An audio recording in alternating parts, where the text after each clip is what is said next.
Thank you for coming. My name is Michael King. I'm your host tonight for this inspirational interview with Robert Burridge on Artful Minds. It's August 18th, 2025. I'm just going to read a brief little bio about Robert. I'm sure everyone here already knows him, but Robert is an acclaimed American artist known for his colorful, expressive paintings and energetic teaching style.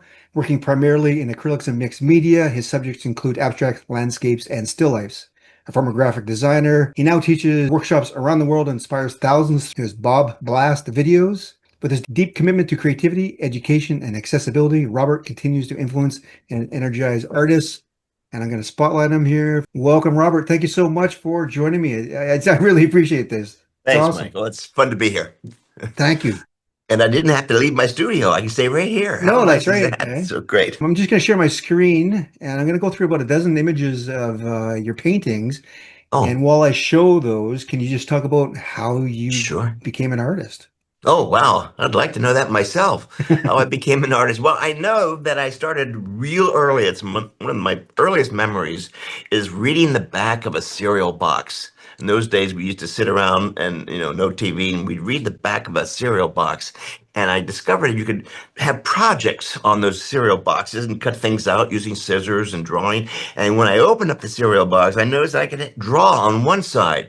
And so paper was kind of sparse in those days. And so I remember drawing and doing projects, little make things like puzzles and things like that, make it all up and drawing on those cardboard pieces. That was the beginning of me knowing that I could draw with my hand. So I've been drawing ever since. So I think that's kind of a key thing. And then, of course, was encouraged to keep on painting and drawing from my parents. The parents were just spectacular. They had five boys. I don't know how we all did it, but we're all fairly educated. And I finally went to the Philadelphia College of Art to study industrial design.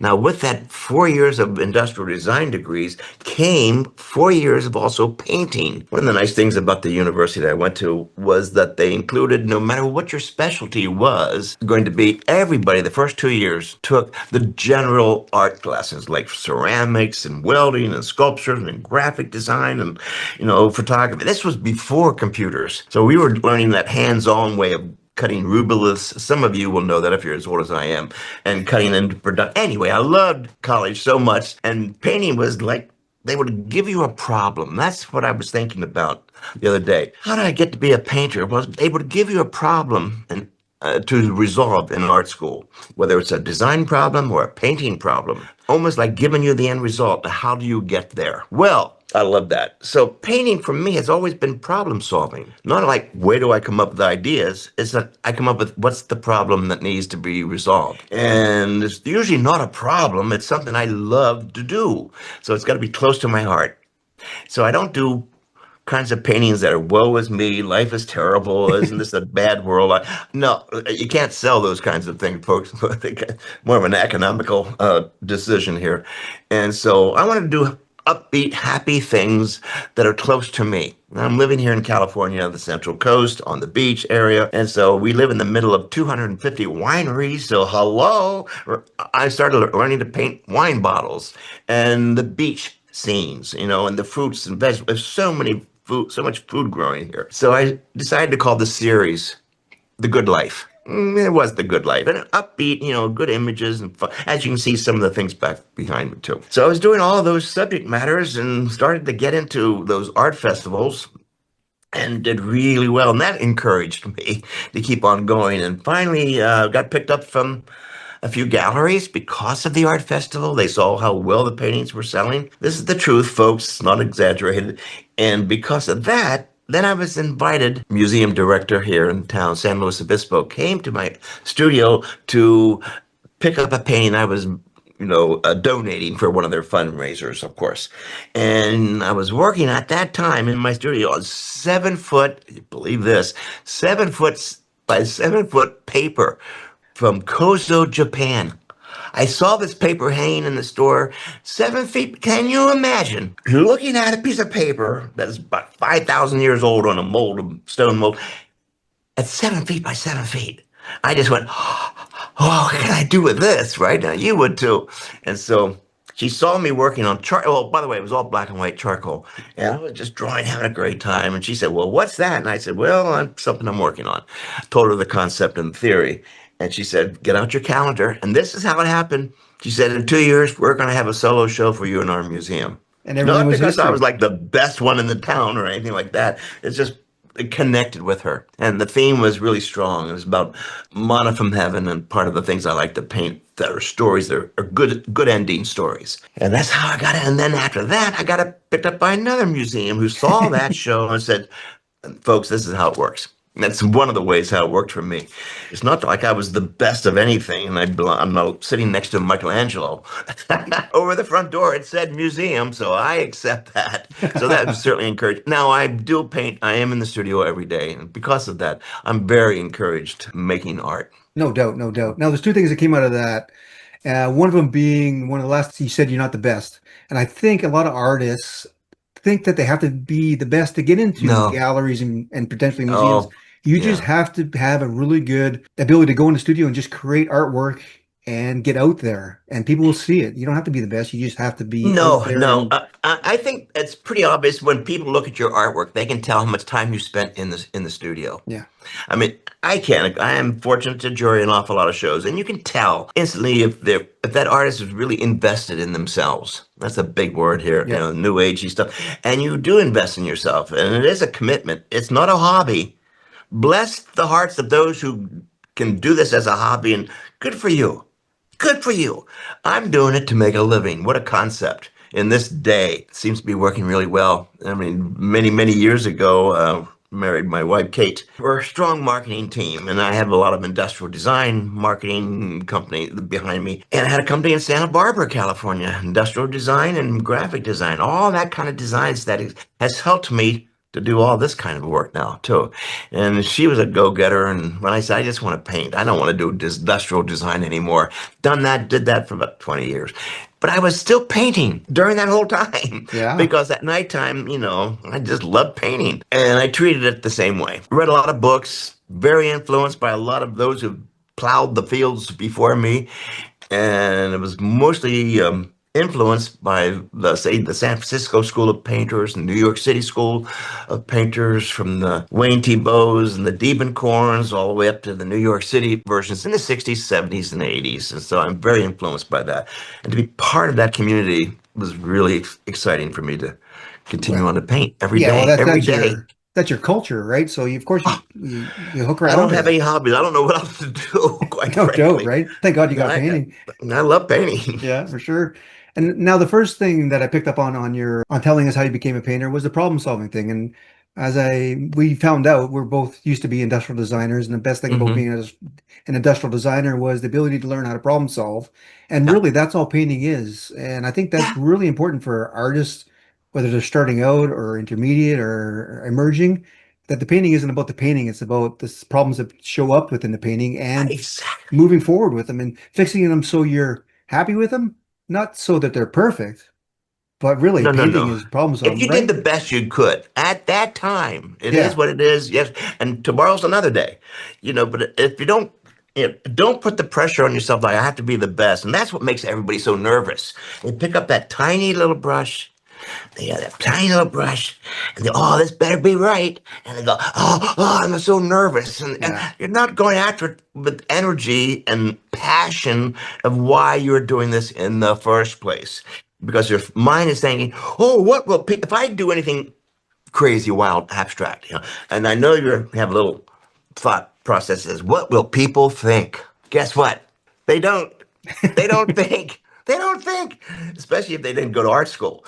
And so try not to explain what you're doing. I mean, usually explain why you're doing it, but not how, because nobody cares how you do it. They don't care if it's acrylic or oil. I mean, they ask those questions because they've been meant to do that and they've been asked to do that. But people don't remember if you're an oil painter or an acrylic painter. As long as what you're doing is memorable and expressive and it's close and it's meaningful. If it's mediocre, and there's a lot of mediocre stuff out there. And the problem with mediocrity, there's a lot of it, is that there's just too much competition. Think about that. So you want to be more unique if you want to stand out. And why? Ask yourself, a lot by journaling, by the way. I do journal every day. Thank you, Julia Cameron's book, The Artist's Way. It really does work. And so I've extrapolated a little bit out of that book, and I do practice every day of journaling in my books, my sketchbooks. Just the first thing I think you asked me the question earlier, but how do I start my day? I don't want to get ahead Yeah, of how you do you here, start your but day? yeah, early. I did have a couple of years as a youth on the farm, so I still like this farm life. Early in the morning, and we have a little bit of property here, and so I'm down here in the studio, right before 7 o'clock in the morning. I am disciplined. I have to admit, I am very disciplined, because I love being here. And so before I get into the studio, we collect our chicken eggs. And we have a lot of deer, wild deer that come by here. And of course, if we feed them and water them, they come by every day. So I Hmm. like the naturalness of all the deer here, and cats and birds and things like that. And then I'm in the studio, turn on the lights, crank up my music. It's usually Mozart in the morning, something like that to get me going. First thing I do is start to write down my goals. I need to have things written down. I'm a guy. I need to visually see it. Yeah, so your goals for the day is what you're saying. Oh, yeah, I got to Okay. do that. I mean, what's my goal? What's my intention? What's my sense of purpose today? Because if you keep going into your studio every day and you're just kind of fun, this is fun, after a while, you're going to get burned out. You don't realize, why am I here all the time? What am I producing? So I do my journaling and get rid of all that monkey chatter. First thing in the morning, got to get empty the head with just blah, blah, blah, blah, blah, blah, blah, blah, blah writing. And now my head's empty. Doesn't take very long, but now my head's empty to bring in what am I going to do Yeah. today? And That's that's when it. I start dreaming. Yeah, if I can ever interrupt you for a second though, you're Yeah. talking about the monkey chatter and writing it down to get it out of the way. Do you do the same for painting? Do you take a 10 by 10 or an 8 by 8, just throw a bunch of junk down and get it out of your way, get that? No, no, I even No? have to have, now this will be interesting. I have to have a sense, even if it's a tiny, small 10 by 10 inch painting or 5 by 7, even my warm ups, I still have to have a direction of Oh, what am I okay. trying to do. And the reason is I don't know when to stop. And we all overpaint, most of it. And I Yeah. learned to, if you can just stop, if you can just stop at 90%. It's really hard, especially when Yeah. you're trying to prove that I'm a really good artist. I know how to finish a painting, and you're gonna kill it at that moment. We're really good at killing a painting. So if you can stop at 90%, hard to do. Let the viewer put the final last attempt. That way they get involved in your painting, as opposed to seeing everything's perfectly in focus. You Hmm. walk by and say, "Oh, that's a nice painting. Everything's in focus. It's good," and you keep on going. But if you can get them to stop because it's unique, different coloring, it's a concept they've never seen before. But if you have them for at least 3 seconds, that they'll decide if they like it or not. That's how long it takes people to like a painting or not. Do you know that? 3 seconds. You worked 3 months. Yeah, you worked 3 months on it, and yet people have decided 3 seconds. So Yeah. make it strong, make it memorable, and have it come from your heart. Yeah, And you absolutely. hear this all the time, but it's Yeah. the truth. It's the truth. I refer to that as the gallery walk by. If you're in a gallery, people just Yeah, walk. right. Those ones that people Yeah, stop and they'll walk yeah, towards it. Those are the yeah, ones you're talking about, right? That impact. yeah, 3 seconds, yeah. that's all it takes. That's all it takes. So For you sure. better think and do it for yourself too, for your own work.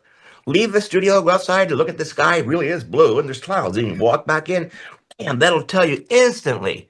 It'll tell you instantly what needs to be done to it. Or maybe it's done. Who knows? And one of the things I want to jump in here is that when I do my warm-ups, oh, you asked me about stretching exercises, I think. I do. My first thing, I don't go right in and start painting on that big painting. Okay, you just do the warm-ups first though. I do a stretching exercise. I call it stretching exercise, warm ups. It's like Pilates or someone like any athlete or any singer. Do you ever see someone go out an opera singer, how they're warming up backstage? How about an athlete, the stretching, the gymnast? Oh my gosh, baseball players, football players are all stretching before they go in to do something magnificent.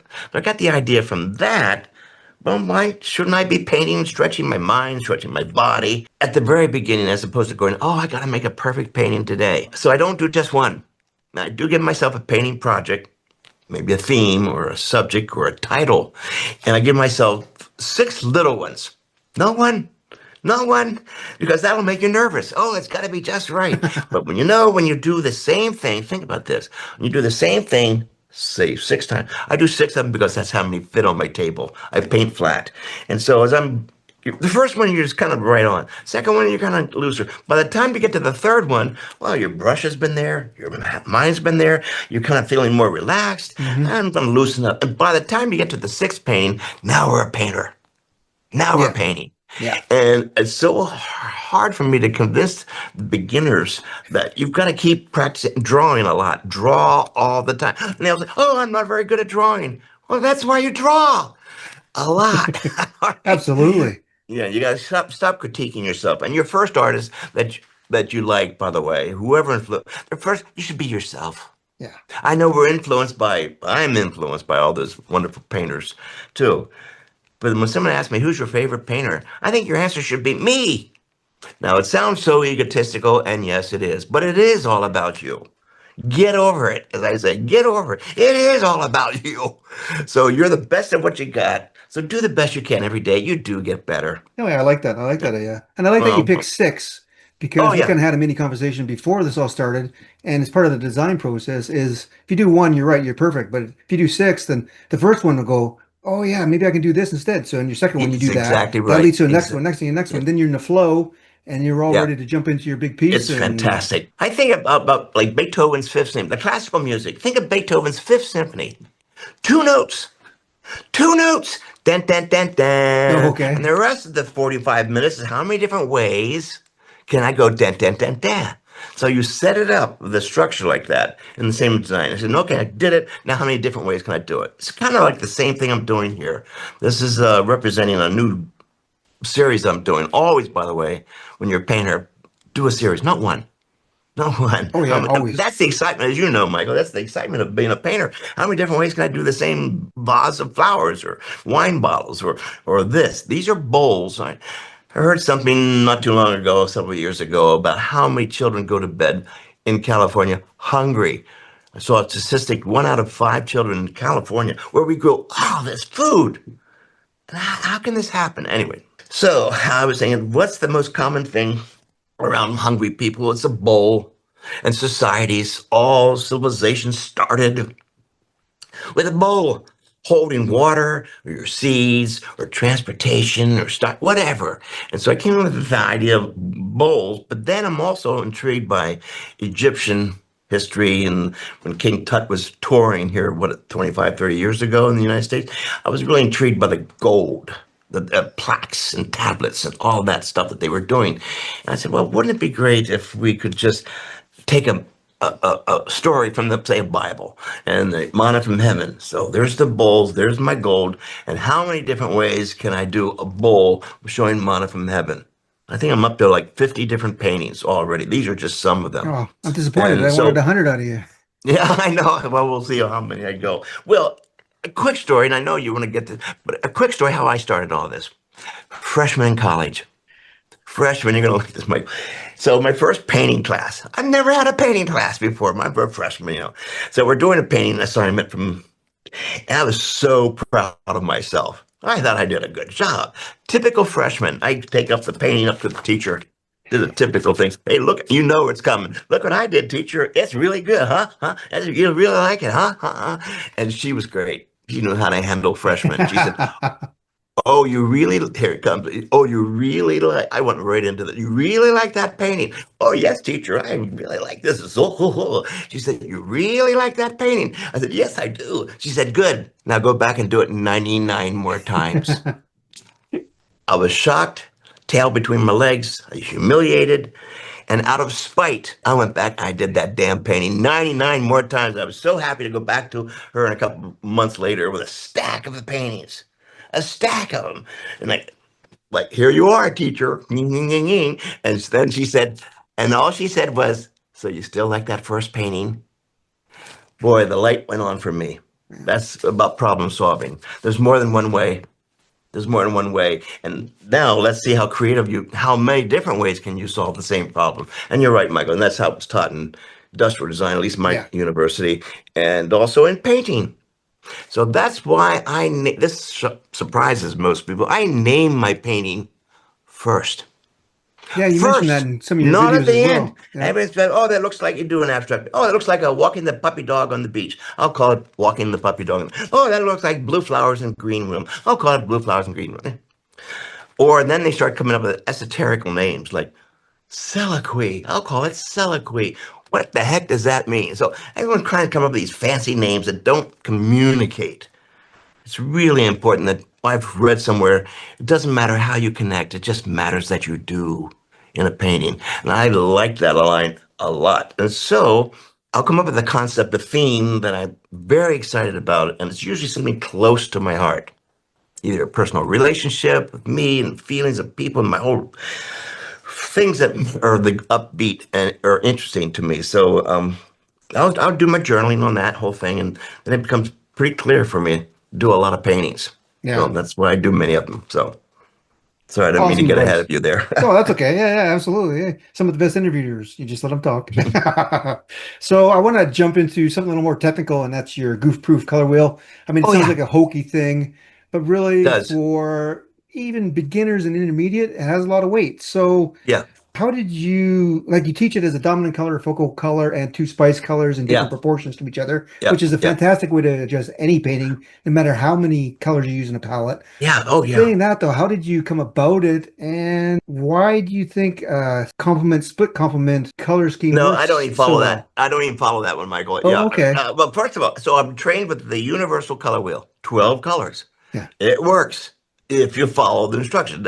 We're not really good at following instructions here in our studio, but it does work. And now I'm really involved in color and trying to study it. So I have all those wonderful books that we bought in students, and I'm reading these things. It's just, I discovered two other color systems besides the universal color wheel, which is 12 colors, studying that and painting based on that, and to teach myself. You don't learn by reading a book about it. You teach yourself by going to your studio and you do a lot of bad paintings. That's how you learn. Okay.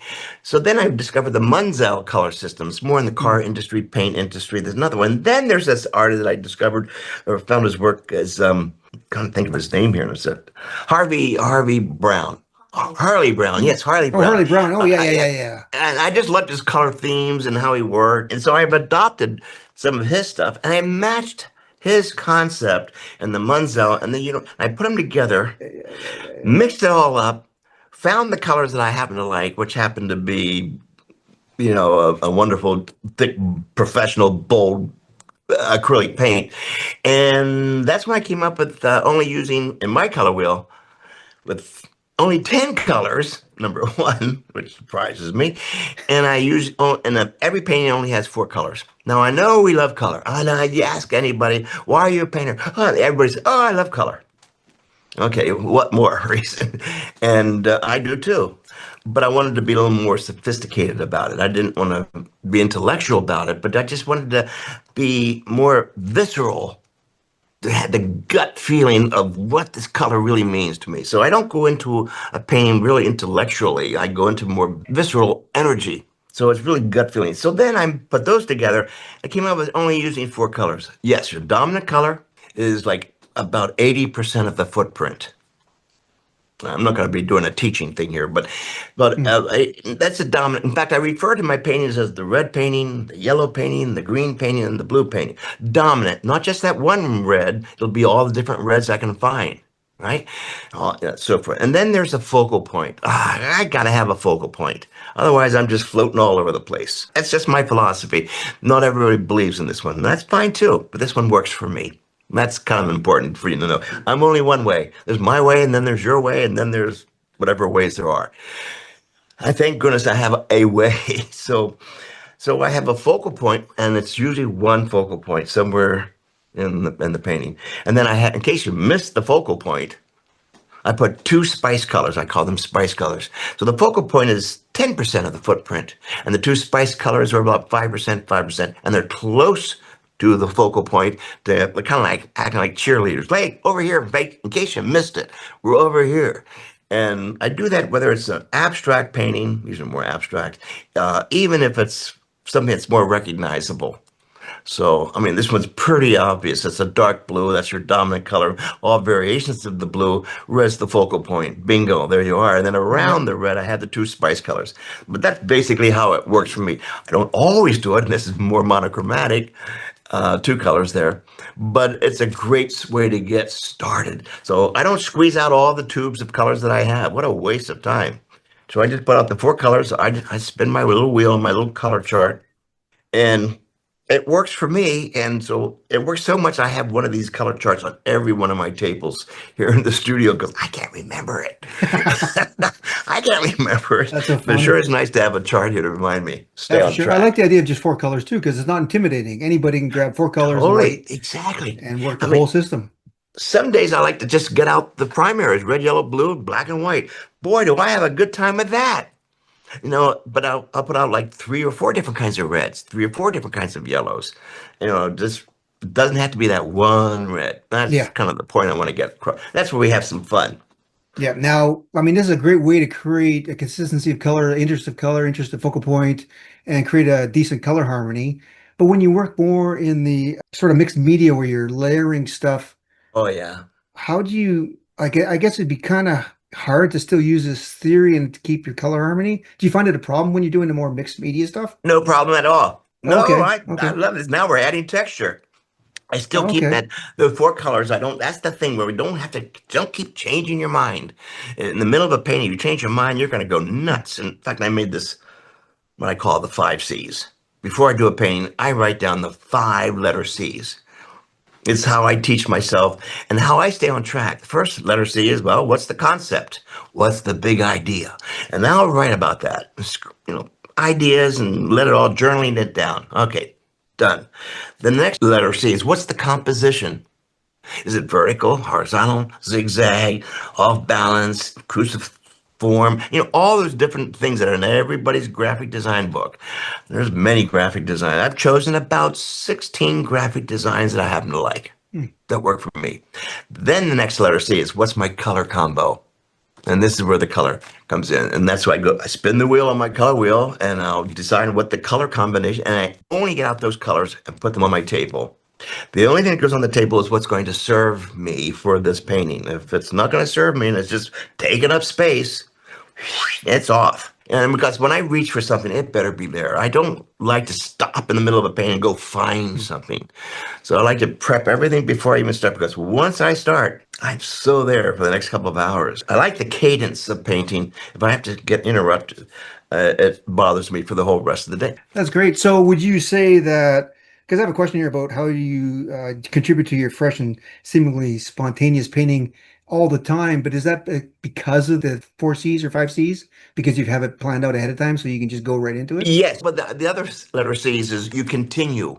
You don't do just one painting, and this is where I got it from the Hmm. school days. I do many of them, as you can see here. And then you stay committed. Don't keep changing your mind in the middle of a painting. Be over here, and I know your painting gives you an idea to do this, and at the end of the day, you have a really thick painting with a whole lot of good ideas, and it's still a mess. So when you change your mind, change your canvas Yeah. or your paper, what, and that whole thing. So now I have in my studio about eight of these tables. They're big tables, and everyone has a different project going on them.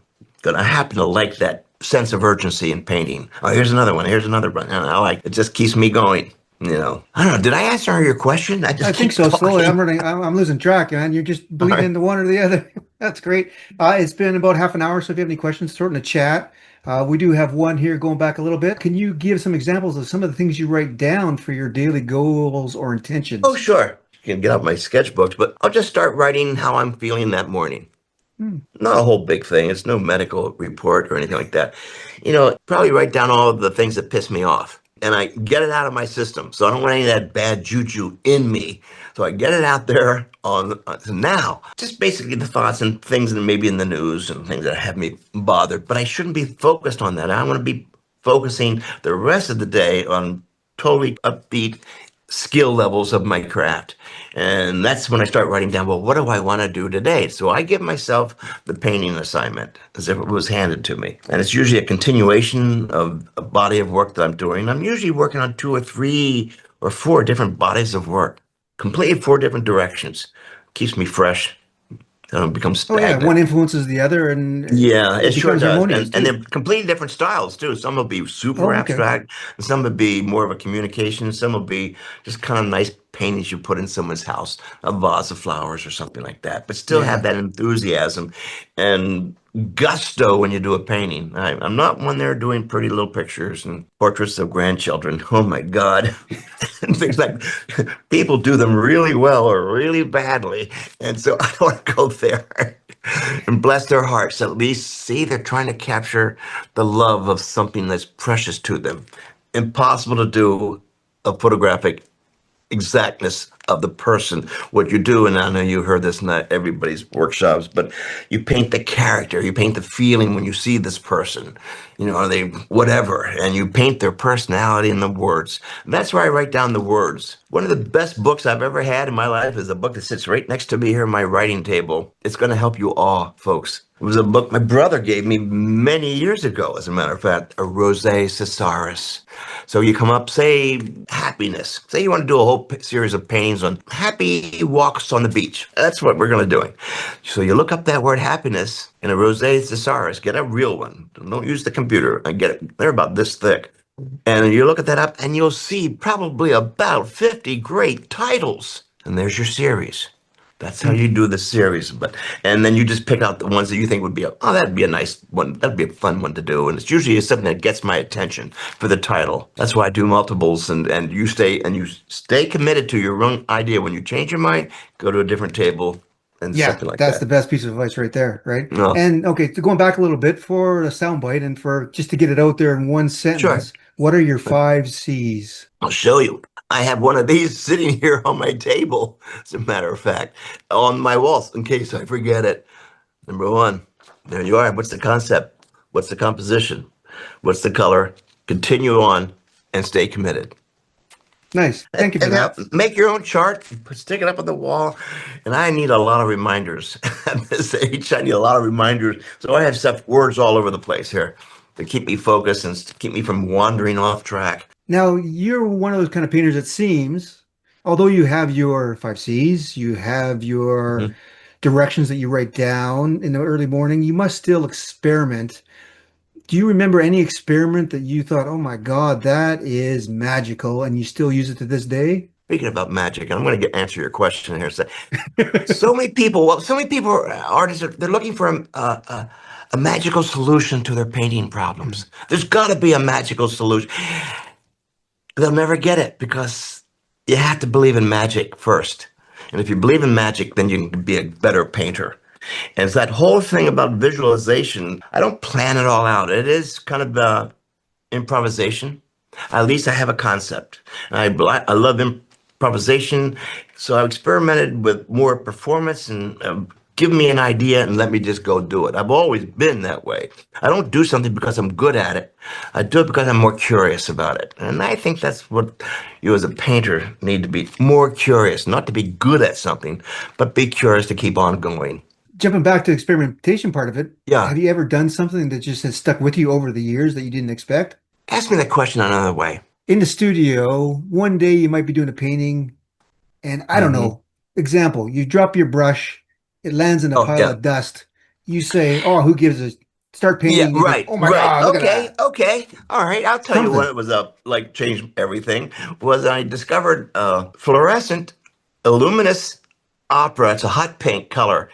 And speaking of the brush, got inadvertently mixed in with a little bit of ultramarine blue. I Oh, went, oh my God. It was like periwinkle. Everybody loves periwinkle. So this became this new periwinkle color for me. So I've been putting it in everywhere. Well, there's some of it right there. There you go. I put it everywhere. So guilty. So we'll see how long this enthusiasm lasts, that's so until funny. I discover something. I'm discovering something almost every day that makes me go, aha. A lot of aha moments. If you are painting with an open mind and a bigger Yeah. brush, oh gosh, everybody gets these tiny little brushes, those two-hair brushes. I said, what are you going to do with that two-hair brush? You'll poke your eye out with that thing. You get a brush. Be a painter. Be a painter. I think it comes down to everything we're going to talk about. I think it comes down to three words: be a painter, and stop being this hobbyist and being nice to everybody. And have a voice. You have a voice. You do. You probably haven't used it much, but now you can. So I guess in a sense, what you're saying is use a big brush even for the details. There is no detail. Well, look at this. See how wide of a brush? But this is my detail brush because I do this. So now it's a quarter of an inch. Okay. Yeah, yeah, So yeah. two brushes, actually three brushes on one, because then you have this end for scraping. But there you go. I Absolutely. And that's use a my good, brushes, I beat them up. I use my hands a lot and paper towels. I do a lot of painting with paper towels yeah, and my hands. So, yeah. Yeah, and that's 100% true. Brushes are just tools. Destroy them, punch them, throw them, oh whatever you need no, to do, right? I clean them really well. I mean, I beat the heck out of my brushes. I do not treat them well, but I really clean them really well at the end of the day. Yeah. And they've lasted. Now, mentioning that they are tools, that leads to the next question is, besides the brush, what have you found to be the most interesting tool that you have in the studio that you use a lot, not just once or twice, right? Your hands. Oh, okay. Well, Sorry, I really enjoy painting but with it's my really good for hands. acrylic painters, maybe gouache painters, not so much for oils, but Yeah, no, not for oils. That's why I'm an acrylic painter. Yeah, because I uh, love all the things about. I'm an oil painter. Really, I was trained. They didn't have acrylics when I was in school. Can you imagine that? That's a long time ago. And so I kind of still paint it like an oil painter approach. But I love the fact for all the reasons that I use a really good paint, acrylic paints, a really heavy bodied paint, so it has this visceral kind of quality of oil paint too. And but it's water cleanup, and I don't have to wait for days for it to dry. I wait 20 minutes. I can keep on painting. I guess that's why. And I paint a lot of paintings. I don't do one a week. Kate will tell you. I probably do about six or seven a day. And they may look like it, but that's how I paint. I'm not into detail. They're they're half finished. And that's all the time I have left. yeah. I And figured then you can come back to them, right? always, most times I don't No, because I okay. lost that. I usually lose the juju on that or something or I've been doing other things since then. But Yeah, yeah, yeah, yeah. Something else has caught your interest, right? yeah, Absolutely. yeah, Yeah, yeah, yeah. yeah, yeah. Gotcha. Now, I do want to address because you've been doing, I think you said now 50, 9 years. 59 Okay. years. So 59 years gives you the ability to do things, a lot of things, and make it look so easy, which I think is why your YouTube is so successful and intriguing because it is looking easy, but it's really difficult to make a beautiful, really well designed abstract or abstract representational piece. Do you find that discouraging when you teach people you make it look so easy, but then they can't do the application easy? I tell them the truth. I don't mean to make it look easy. I tend to be a fast painter, but that's a lot of years of painting. You should have seen me 20 years ago. Didn't look like this. I'm constantly evolving because I'm in the studio and challenging. And I go after it like a mad scientist. You don't go after it like it's going to be a perfect little painting. I go after it, like, let's see what I can do today to make myself laugh. It's mostly about that. Really, I do better work when I'm smiling. That's But so if you're funny. disgruntled or whatever, you do laugh. It'll show in your work. Mm. And those kind of paintings don't really sell well for me. So I like to show more upbeat and happiness. And there's enough problems out there that I like to leave. All I can contribute to this is upbeat stories and hope and Yeah, something visually absolutely. nice to have in the house. Yeah. Yeah, And yeah. to encourage others that also that you're good enough. You're good enough to do your next best painting. So stop sitting around. I'll wait till I'm better. You'll never get better. You just keep painting, and every once in a while, if you Yeah, just keep doing I like to say this, many are called, but few are chosen. So you got to yeah, do more than is expected of you. And it's been that way in my personality as a child too. I yeah. mean, I Don't always listen to answer, that. and you as a designer, you do more than what's expected because you're curious. Yeah, How many different ways can I solve this problem? Every fast runner falls down. The yeah. winners get up quicker. So don't worry about falling down. I mean, I do a lot of bad Oh, that's so paintings. funny. And thank goodness for gesso. you know, Absolutely. Yeah, I well, know. you have that advantage being an acrylic painter for sure. This is a really good question, and I think I know. I don't think I know. I know the answer from you. Do Let me you see. paint what you paint because you want to paint it, or do you paint for what you think will sell? Great question. No, that's a really good question. I paint what I want to paint and hope that it will sell. Quite frankly, if I keep painting what I think is going to sell, I'll be mediocre. I'll be like everybody else. And I want to be noticed in the galleries and have more museums pick up my work. So, yeah, I'm really careful not to do any mediocre work because I can do this wonderful, crazy things that make me laugh. I Hmm. keep painting until I said, this is so wrong. It's so good. Yeah, you and you know, got to love what you do. I really do like what I'm Yeah. doing. And we set it up this way. Kate manages it and schedules me a whole year in advance. If I didn't have a Kate, I wouldn't be doing this. It's hard to have all of this career and do it by yourself. It can be done, but it just takes a little bit longer. When we decided to do this 35 years ago, Kate says, "You go paint and I'll manage you." But she actually said this, and I'll never forget it. "You go paint every day." Most of us never have heard that before. And I No, said, no, not at all. "Okay." Oh, I never heard it. You She got the go paint. permission. Really? I had Yeah, permission to paint every day. that's And by fantastic. golly, I don't want to blow it because that doesn't happen to everybody. So I am down here. And it's not a forced feeling, but I am here because she made a commitment to market me and manage me. And this is my side of the commitment of the team. Talking a little bit more about texture. Oh, So yeah. when you talk about texture in your paintings, what do you mean by texture? Thank you. Thank you. Yeah, texture. I like collage work Hmm. only because it's so wrong. As far as I was trained, I wasn't trained that way. But I love they added another adventure of putting what more could I do with this painting? So I do like collage work. Now I don't go out and buy a book on collage designs. I make my own designs. Not really well. I mean, I do my stars and cross hatches and then lines, and then I go and make just a black and white Xerox of it. So I have different sizes of my lines, different sizes of all the designs. So that way I have my DNA all over it. I own this graphic piece. So that's one of the reasons I don't use things out of a magazine or a book. I want to own it. And besides, I'm going to change the color anyway. So it's usually just black and white.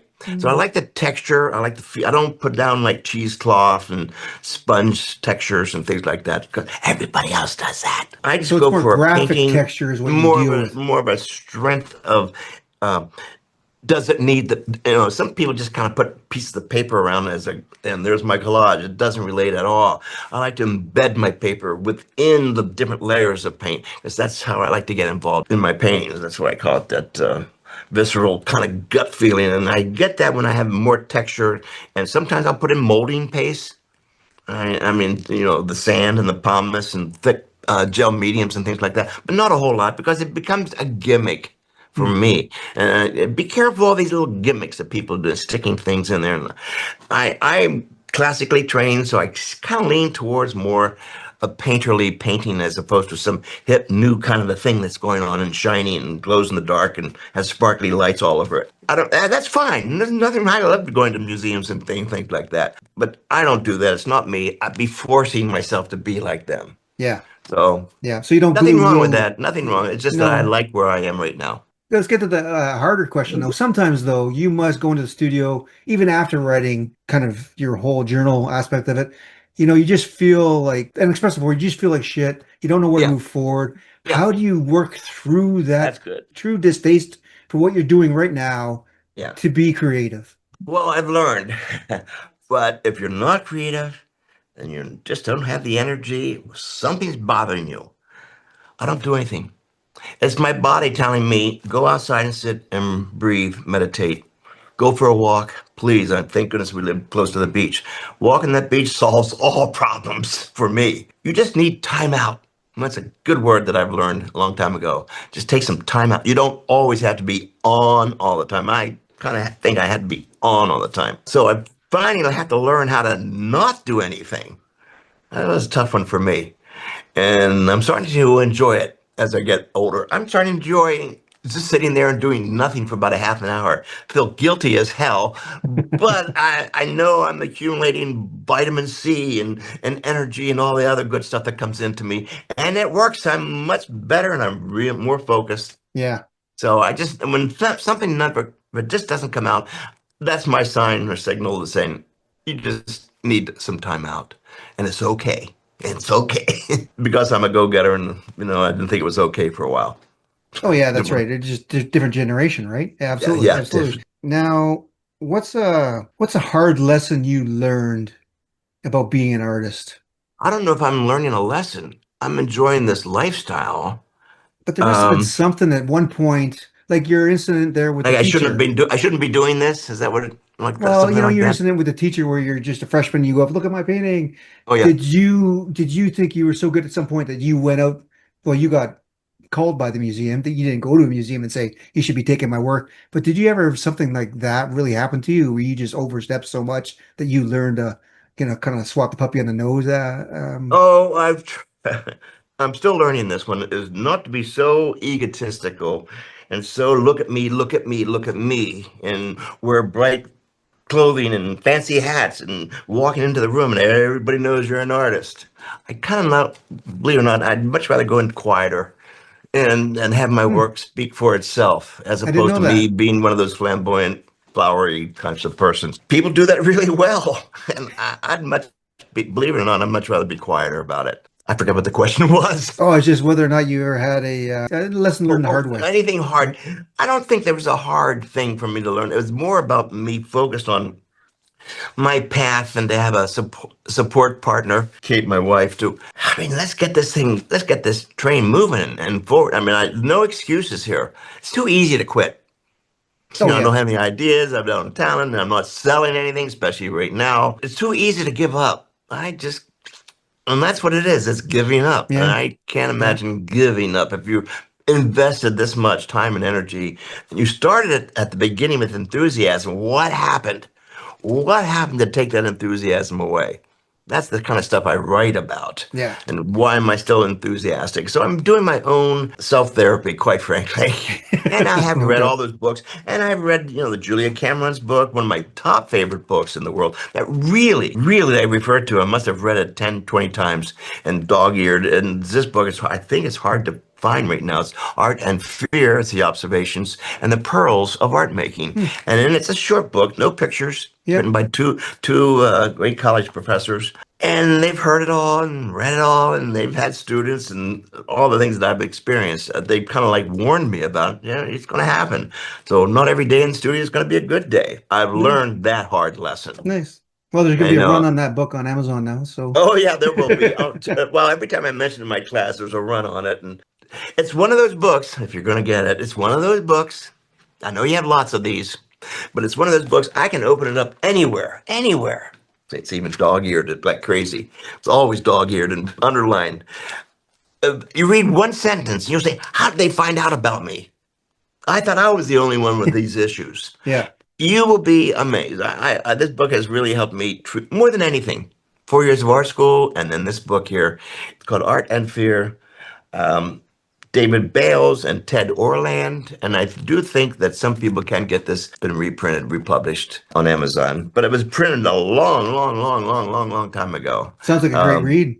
Nice. oh boy, you'll read it one night, by the way. And when you buy the book, by the way, get the book. You want to, because Oh when you yeah. buy the book, make sure you buy yourself a couple of yellow highlighters. Because when you get to the last page, you're going to realize all the pages are bright yellow. It's that good. It's the best book I've found that's readable, understandable, and no pictures. Make sure you get a highlighter when you buy the book. Because get the Absolutely. book Yeah, yeah. and you'll thank me. And I'm going to say you're welcome. All right. What Thank else you you very got much. I there, appreciate Michael?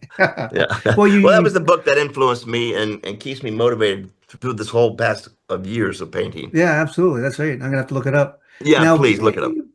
quickly, you mentioned something about sales. So since you brought it up, I'm gonna bring it up. Like a lot of artists, especially emerging, they have a lot of questions on how to sell your artwork, not just how to sell it, but how to price your artwork. Do you What? have any experience or tips or Yes. advice for how to price your artwork? Well, Kate and I, we both have a strong marketing background. I ran an advertising, marketing, and industrial design studio in Santa Barbara.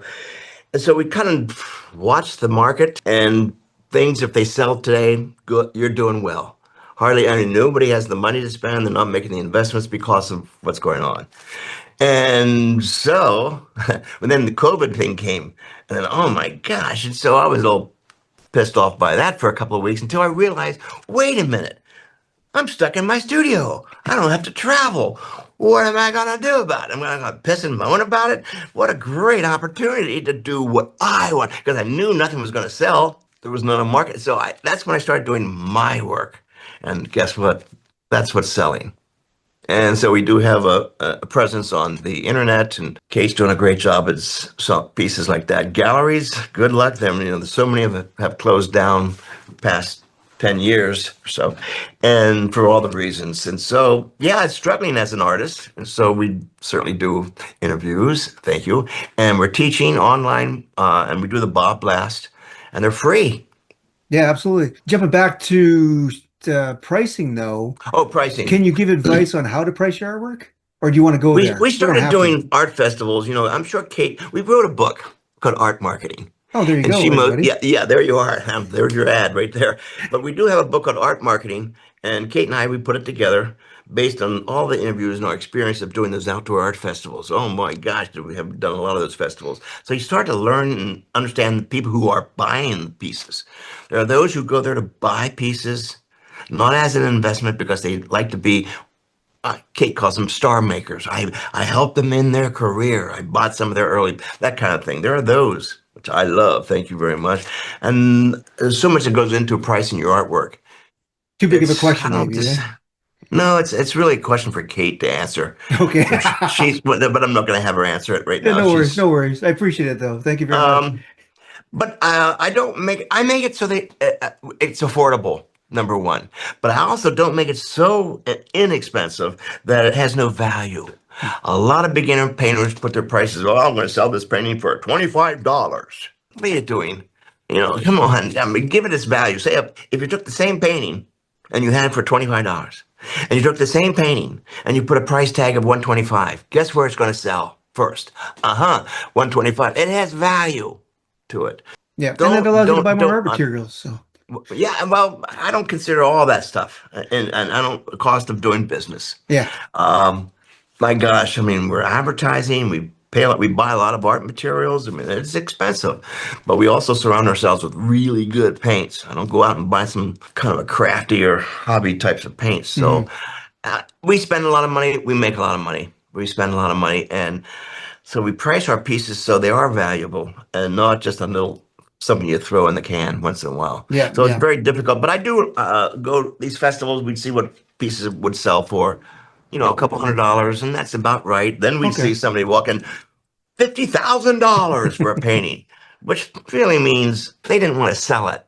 yeah, Okay, and they didn't understand the market, yeah, so yeah. they So, think it's if 50,000. artists out there are interested in learning how to price artwork, possibly go to your website and get your art marketing book. Yeah, that's one way of doing it. Oh, that's right. Hmm. Kate just reminded me. Some people price their artwork based on the area that Oh, they're yeah, square selling it. inch. Yeah, No, no, well, they do that one too. But depends on, oh, we're going to sell it. I'm going to have an art show in, let's say, in Mississippi after a thunderstorm and it just burned down. And then they interesting. lower their prices. And then in New York City, whoa, I'm going to raise my price. Stop doing that, everybody. Your price is your price. It's one price. It'd be a bookkeeping nightmare, by the way. Besides, if you have different prices for one painting, it raises the attention. Uh-oh, what's going on here?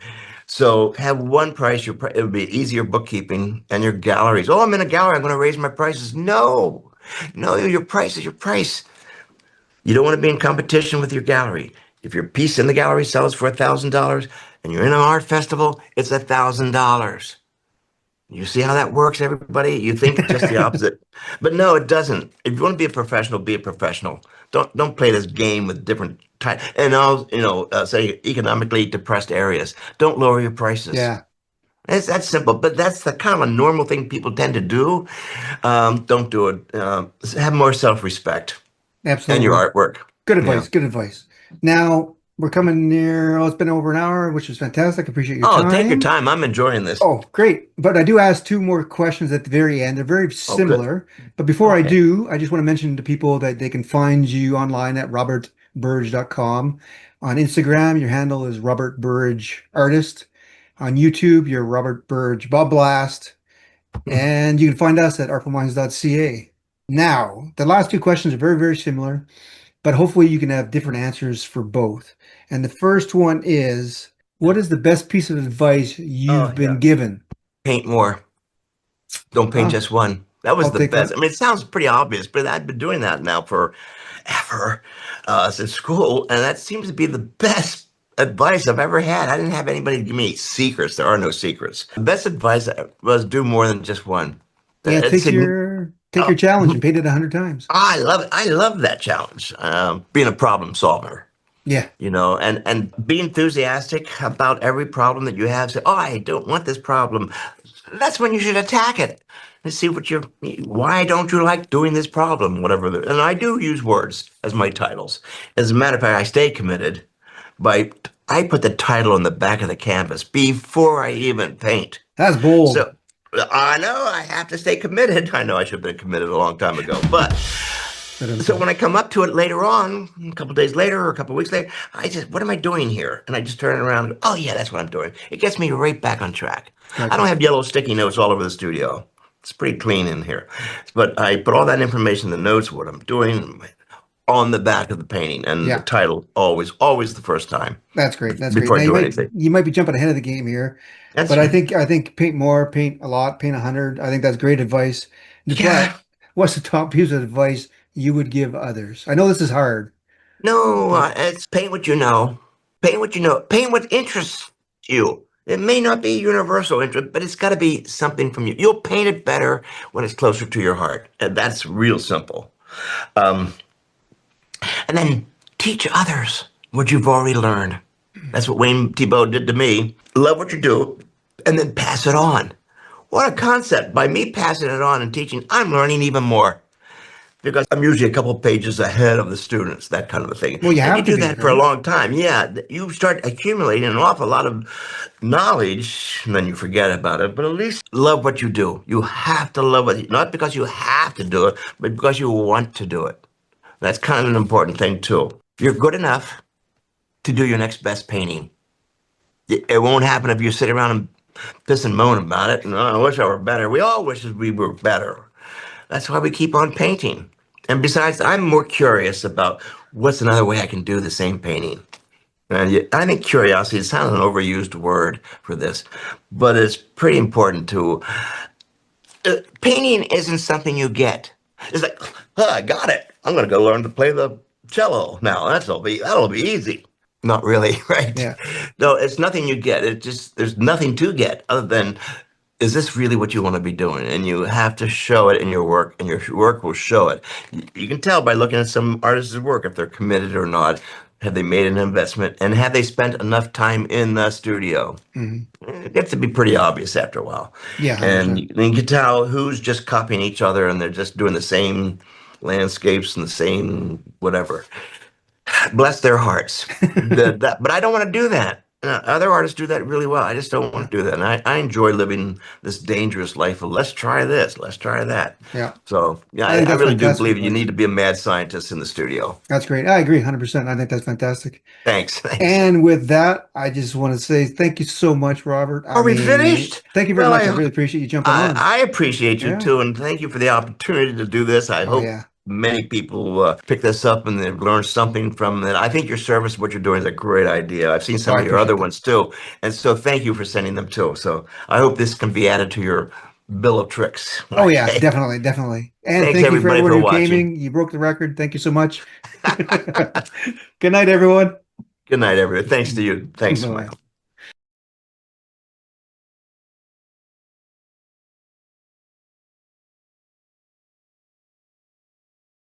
Hello, Robert. Hey, how you doing, Michael? I'm We're doing just make, fantastic. It's great to see you. it's nice to see other industrial designers. I couldn't believe that when I found that out about you. Isn't I that go, my funny? God. Well, that's actually is going. Actually, it does help me in my work. Oh, yeah, Design, without a doubt, aesthetics, and right? color, and all those. I mean, problem solving. That's really what it comes up to. I mean, I give myself a problem or what's the issue I want to resolve that day, and it's just like in art school. I loved art school, by the way, Oh, yeah, just to and find the yeah, and solutions they and would give stuff. you a problem, in design school, and you'd have to resolve it. And even in painting, no matter what my craft was, whether painting or sculpting or ceramics, they still, the way they taught it then was they give you an issue. You have to make six pots or do so much. So it was always resolving.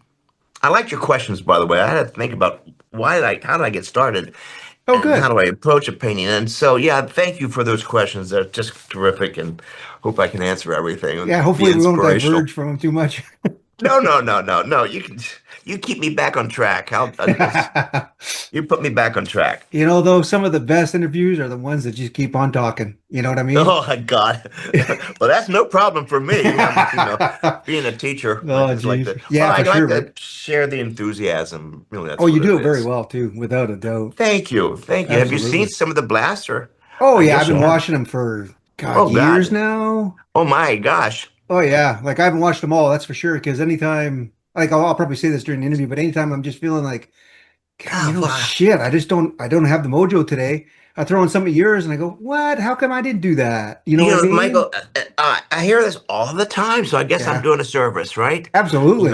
It lets people know, we all have our issues, how we approach a painting, Yeah, and I guess I'm doing my job then, really. yeah, I've been painting since college days, and I just figured it all out mathematically. Oh my gosh, you mentioned about how do you make it look so easy? yeah, And yeah. first of all, I don't know how to make it, but then I looked at that's 59 years of painting. Is it really? Well, there you go. think That's why I it's so easy, graduated in right? '66, Damn. when industrial design was hot and all that stuff, and Yeah. Pratt and New York schools, and I went to the Philadelphia College of Art, and it was hot, and so anyway, it's I really like painting full time, and it's been full time for the past. I think Kate reminded me it was like 25 years every Damn. day. Oh, more than that, 33 years in the studio every day. Damn. She thinks more than that, unless there's a Pittsburgh Steelers football game on. I will stop and watch a football game. That's Oh, about that's the so funny. only time I That's so really. American of you. That is so American. At least I have a something to look forward Oh, to. 100%, right? Yeah, your life just But isn't I all do. like, I love my man cave. In fact, I call my studio my man cave. oh, I I come bet. here every day. And especially, as you point out, what do you do when you just don't have the enthusiasm or the idea and all that? I still show up. I think the number one thing is show up and Yeah, just regardless, sit eh? there with your arm. Just sit there and watch what you do. Do nothing. Just watch. You'll start sharpening your pencils and organizing your colors. Oh, And all of absolutely, a right? sudden, boy, you fill up your water buckets. Now I'm into it. That's right. Yeah. It kind of But spontaneously happens, right? it does, but at least I still have a plan and talk about all that kind of stuff. I still have a title. It's something that most people don't do, and I think that's why they get into trouble. They don't have a concept at the beginning. In other words, give themselves a painting problem or a word to translate in a visual way. How do I communicate a concept? Yeah, for And I'm sure. all into I'm all into that. It's all about you paint things better when they're closer to you and all that stuff. And Oh, and I yeah. do. It sounds egotistical, but that's the only one. I'm the only one I know that I Well, can if you don't love do it, why that would you stuff. paint it, right? I mean, Thank you. Yeah. yeah, And it's subject matters that are fun to me, like flowers or abstracts or this yeah. new series is getting ready one of these just won some, didn't win, got into a museum show or a gallery show. One of these might just international show. So I've Nice. been doing a lot of Kudos. these. And it's about how I call these my bowls, and how many different ways can I do a simple bowl? It's about manna from heaven. I got the idea from the Bible, manna from Ah, heaven, yeah, yeah, yeah, yeah, yeah. and that whole thing about all cultures start with a bowl, collecting rain, water, Yeah. food, storage, seeds, Well, all that's a that good kind of story. stuff. That's a good story. Yeah. Yeah, so I thought that. So how many different ways can I do, you know, uh, manna from heaven? Well, I'm having a great time. There's many more of these back singular, and I'm putting them Oh, I together, can and imagine, right? Yeah. I'm telling you, it's just a great fun. And I think this is where the design comes handy. Yeah. Yeah. Shapes, energy, all that kind of Yeah. And thing. one thing leads to Composition. another. You doing one, you get an idea for the second, Exactly. for the Yeah. third, for the Yeah. fourth, right? And you're combining them. Yeah. And Everybody same should with take my design class. class, I tell you. I think so. I mean, Yeah. I still am studying design. And my brother is also an industrial Oh, you're designer. kidding me. Oh, Yeah, geez. no, and he's older. And I know I'm 82, so he must be 88 or something like what? He's 85. And it's funny when we get together, our wives mention it to each other. So when he and I get together, we're criticizing the letter spacing on signs. No doubt. Yeah, absolutely. Yeah. And said, well, that O's got to be lower than that. That's wrong. Yeah. And the wives say, come on, let's get keen. We'll Yeah. slow I can't down go just to a a little. restaurant without looking at the lettering. Right. Oh God, that's the other thing. The I'm curse, so isn't pissed it? off at reading menus. It's so badly designed, right? I know, eh? Oh my But God. anyway, so The so life of we're a on the same designer. track anyway. Yeah. That's so funny. So that's why I paint. Oh yeah. Now I became my own client, so to speak. I mean, I love Yeah. clients. I love design. I was very fortunate to go pretty fast, pretty young, as a design director, corporate headquarters at Westinghouse, right down Oh, downtown Pittsburgh. And I was young, but I got some great projects to design, I can nuclear imagine. energy plants and all that stuff. And it all has to do with the logic. And I mean, I wasn't trained to do a nuclear energy plant, but you take all these issues, you put the whole thing down, create the problem, and solve it. That's right. And in 1977, I think I won the Industrial Design Award from Industrial Design Magazine. Oh, Who would no have ever way. thought of that? Well, who would have ever thought of I'm you'd gonna have ever to win look a that one design up. award from Industrial Design? So that certainly has encouraged me Oh, for sure, to right? doing some. It was a funny project too, but anyway, it was great. That's awesome. Yeah. So but I've been still painting ever since college days. Yeah. Because, the sofa needed a painting over it. I did Yeah, a yeah, painting yeah. over You're the it. guy to The do it, bathroom right? needed yeah, Yeah, that kind yeah. of thing. And when I Hmm. was asked to teach at our local community college, we'll do this quick. I didn't know anything about teaching, but the local dean said you had eminence. So I had to go look the word up. I don't know what eminence meant. And so I wrote a letter. This is how naive I am. Hmm. And you might like this. I wrote a letter to Wayne Thiebaud. He's one of my favorite painters out of San Francisco area. And I Okay. said, and he's world famous. He's in every museum if you don't know who Wayne Thiebaud is. And I know that he's a great teacher. He has a reputation of being a great teacher. So I Hmm. asked him, I said, "Dear Mr. Wayne Thiebaud, I'm one of your favorite, students. And I just got him hired to teach at a local college. I don't know anything. You're going to love this. I don't know anything about teaching art." And then I said this, "Can you send me your class notes?" Can Ah, you imagine the chutzpah? oh, That I that think takes a lot. a lot of. Well, you're young. That's what we do when we're I young, was right? young, and I said, and damn it, 4 weeks later, I got a big thick envelope in the mail, and No. that's I know, and that's when the light went on for me. How do you teach? Love what you do, spread it, help others, Wow. and just go and do your work. Yeah, But yeah. that helped me to be a better teacher, not to have this egotistical and all that other stuff. Oh, yeah, I yeah. love that back then. He came off the pedestal. He's in every museum. That's He came amazing. off the pedestal and I'm sure it was his secretary. But wait a minute. He put a yellow sticky note on the top. I opened it up. It just says, "Hope this helps." Damn. I slid it back Yeah. in, sealed it back up. I've never read the notes because that action told me everything. Wow. That's pretty Don't, cool. don't be, Yeah, yeah, yeah. you know, that whole thing and help other people. So Absolutely.